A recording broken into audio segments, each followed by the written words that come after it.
neighbor. Come on in here. It's my living room. I'm not in my kitchen today. I'm in my dining room. Oh, it's me, Angie. Just wanted to drop in and talk to you all for a few minutes. How have you been? Well, as you can see, I didn't do much with the hair today. Kind of pushed it back, and I don't know if I'm close enough for you to tell that I did put makeup on. I actually did y'all a favor there. I mean, if I ever come on here without makeup, y'all gonna put in the comments, do you feel well? Do you need to go to the hospital? Are you okay? Because this chick right here does not look very healthy when she doesn't wear makeup. People have actually asked me, have you been sick? Are you okay? If I don't have makeup on. This was before I even got sick and gained all this weight. I mean, I would never leave my house before I got this way without makeup. Used to, we had to go to the post office to get our mail. It wasn't delivered here at our home if you lived in town. So before I would go to the post office in the mornings, I would put my makeup on because I knew that if I didn't, I was going to see somebody I knew. And they were just going to be like, I saw Angie Smith at the post office this morning, and I swear something is wrong because she looked really bad. I mean, I'm telling y'all, I look really bad without makeup, but I may let you see that one day. It just depends on how good of friends we become. Anyway, I wanted to talk to you all about a few things. First of all, I wanted to share something about my grandmother. She made quilts, homemade quilts. And I have a quilt box back in my bedroom that I have maybe 14, 15 quilts that she made me over my lifetime and before she passed away that I would not take anything for. I mean, she made both my children baby quilts. Actually, a couple of baby quilts that Berkeley, who is my granddaughter now, will be receiving my sons that my grandmother made for him. She'll be receiving that. When my daughter has children, I will give her quilt that her grandmother made for her so she could give to her child. But anyway, and my grandmother kept telling me, you better be glad that I'm making all these quilts because it's going to end one day. I'm not going to be here to make them. And you know, that's a dying breed. People do not make quilts like they used to. I wished I would have taken that up and learned that trade or skill or whatever it is because they're beautiful. People that still do that make beautiful quilts. And the only reason I have these two quilts out now is because they were gotten out of my quilt box for us to use to cover up with when we're up here in the living room watching TV or whatever. It's not my better ones. I wish that I had gotten some better ones out, but I appreciate every one of them. And some are older than others. Now, she quilted me a quilt when I graduated high school, which is, I still have it. I have every quilt that she's ever quilted for me. But I don't know if you all know the difference between a quilted quilt and a tacked quilt. But I'm going to show you all what I'm talking about.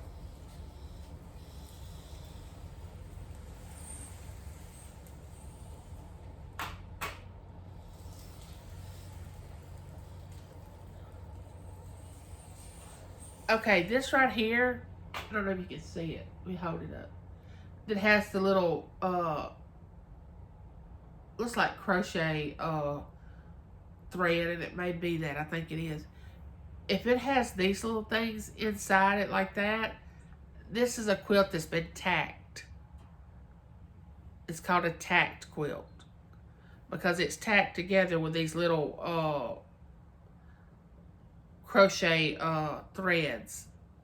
I have several of these, and actually I love tack quilts.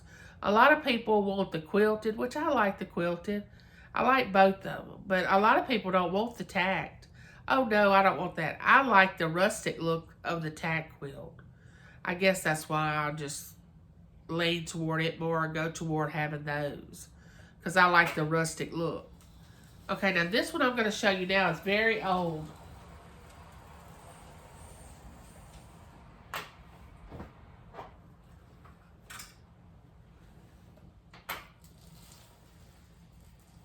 My grandmother probably quilted this back in the 80s. This quilt was back in the 80s when she did this. But see the difference? Now this one is sold, uh, each square is hand sewn.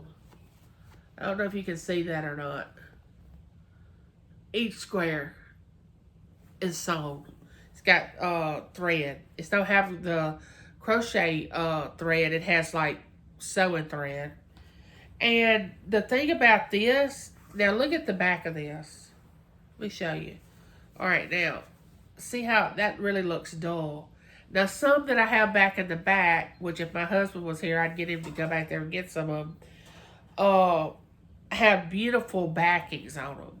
It just depended on who gave her, she called them scraps for quilting, and she would cut out the pattern, and she would try to use the most colorful ones for that. And then the backing, if she had a lot of it, she would use that.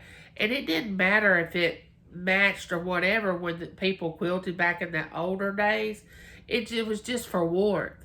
But they became beautiful. Every quilt that was made was just because it was made by hand.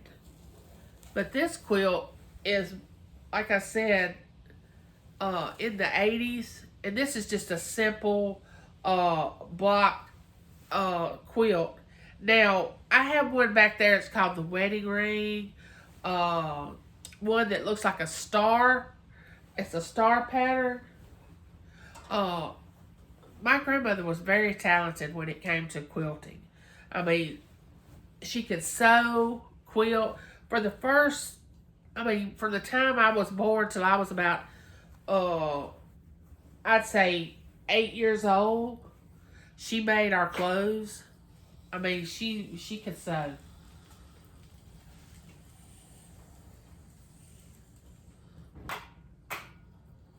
I don't know if I didn't know if you all knew the difference between a tacked quilt and a really nice made quilt. Like I said, I have probably about 13 different quilts, not including the ones that she made for my children when they were babies, which they are beautiful, the baby quilts. I wouldn't take nothing for those quilts. You know, I see these people selling their or auctioning off their grandmother's quilts or their mother's quilts, and I'm not saying I would never do that if I needed the money and my family was hungry and it was a desperate situation and I had to. Yes, I would do that to survive, but I'm not just gonna up and sell those quilts just to be selling them. But she did beautiful work. Beautiful work. She did that up until the day she passed away. She would sew. She loved it. I would come in, she lived here with us. I would come in from the bank and I would hear that sewing machine back there just a running where she was sewing patterns together to make another quilt. And I don't know if y'all know this or not, but when we were younger, she lived in her house. She had these boards that was as big as her living room, and they hung from the ceiling, and she would roll that down and put the quilt across there, you know, tighten it, then roll it back up and let it up and down as she wanted to work on it. Now we had a quilt hanging, I don't know, all the time it seemed like it. They have them sitting on the floor now where people work with them, but hers came from the ceiling and she'd roll it up and then roll it back down to work on it. I don't know if y'all have ever seen anything like that. But that's what I remember as a child, her using to quilt. to work on her quilts. She would have something like that. She actually had a niece that my grandmother never drove. She never learned how to drive. She never had a driver's license. So my grandfather, as long as he was alive and was able, he drove her everywhere she needed to go. And then, of course, when she came to live with us, I drove her where she needed to go. I would drive her to her nieces that lived probably 12 miles from here, and she would spend the whole day there, and they would both just quilt, sew, cut out patterns. It was sort of like a quilted day, I guess you would call it. She enjoyed that so much. But like I said, that's a dying breed. You don't see people that quilt anymore. At least I don't. Now there is a little quilting group here in our town that they get together and make quilts. Because I've seen them when I worked at the library. They would talk about they were having a meeting. They were making a quilt, and they had to meet up, and they would meet once a week and try to finish this quilt that somebody wanted. Somebody just pulled up in my yard. Must be making a delivery. I don't know. I'm ordering stuff all the time. I don't even know what's coming today. I guess if they want anything from me, they'll knock on the door. If not, they'll just leave it outside, won't they? But anyway, I wanted to talk about my grandmother this morning and tell you what all she did. And quilting was one thing. Now, she could make a mean biscuit, too.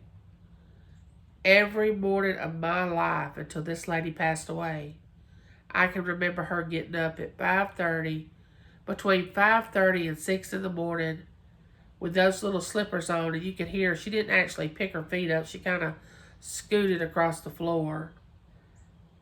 And I could hear her, and first thing she would start doing after she went, washed her face, brushed her teeth, went to the bathroom, all that, she'd head straight to the kitchen, put on a pot of coffee, and make biscuits.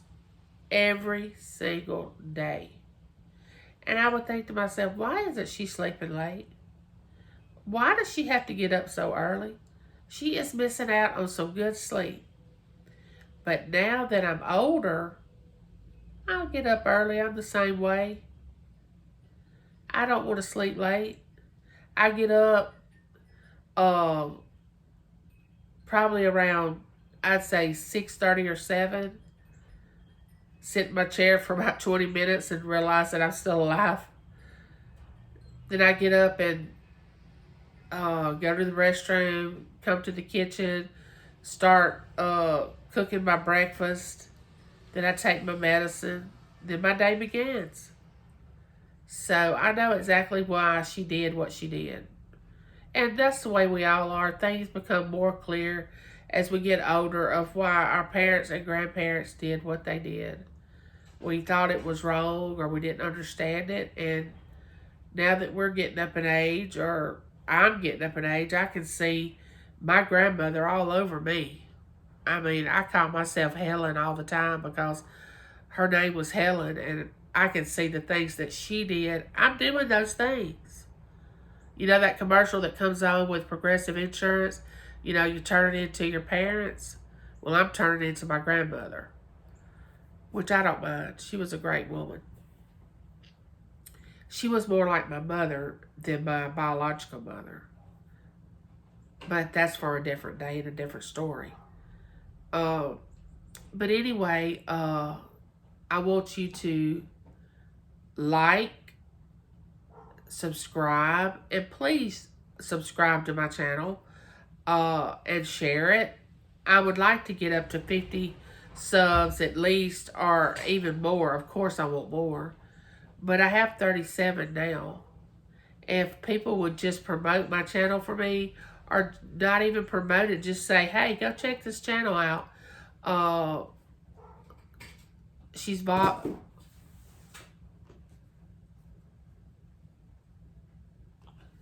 That scared me to death. Somebody just dropped something off at my doorstep, my package, I guess. Y'all, that scared me. It really did. But anyway, let's get back to, please like, subscribe, share, and just ask them to go to my channel. Angie Smith, it's me, Angie. It's just, you don't have to tell anything about it unless you want to. Just as a lady that has an autoimmune disease that's blogging her life, her daily life, uh, before she expires or leaves this world. She wants to leave something for her children to look back on and see that their mother did something and just didn't sit at home doing nothing. And that she stepped out and took a chance on YouTube. And that's exactly why I did this. It's because I want them to realize that I just didn't stop living. That I still was trying to use my brain and trying to accomplish something and be something. Something that I can be proud of. So, if you would like, share, subscribe, comment, dislike, whatever you'd like to do, please do that. And until next time, neighbor, talk to you later. Bye.